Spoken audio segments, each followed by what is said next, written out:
Hindi na nga maiwasan ng mga haloshos ang magalit sa mga netizens na patuloy sa kanilang nambabash at tumatawag ng fake bulaga sa kanilang programang Eat Bulaga na noontime show.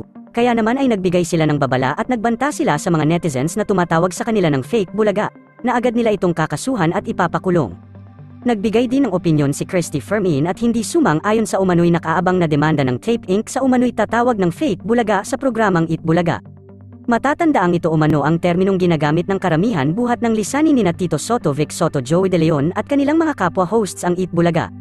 Dito, umagaw ito ng atensyon sa pamunuan ng programa at maging ang sa kanilang hosts na aminadong nasasaktan sa tuwing natatawag ng fake bulaga ng mga netizens.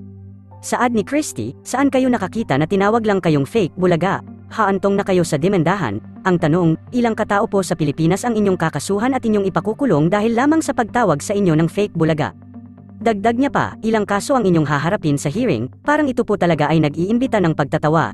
Tama po na magsabi kayo na hindi dapat kayo tawaging fake bulaga lalo na at nakuha nyo na po sa IPO yung titulo na hanggang 2033 ay magagamit nyo.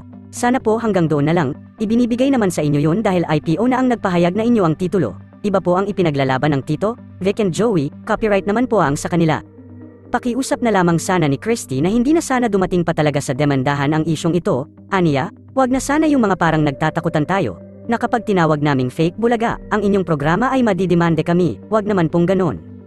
Pagtatanggol niya pa sa mga netizens, hindi natin mapipigilan ang mga tao na tawagin kayong fake bulaga, dahil alam naman ng lahat na kina Tito Vic and Joey ang titulong Eat Bulaga kumbaga nakadikit na sa kanilang pangalan yan. At alam din ng lahat na sila ang nag-isip niyan, di ba? Halos daan-daang libo na ang tumatawag sa inyong fake, tingin nyo makakasuhan nyo yan? Hindi, kasi sinasabi lang nila ang totoo. At alam nila kung sino talaga ang orihinal at kung sino ang peke. Samantala, marami naman ang sumang-ayon sa mga naging pahayag ni Christy, ani pa nila, na totoo naman daw na fake sila, kahit sinong tao naman daw ang tanungin nila kung sino talaga ang legit.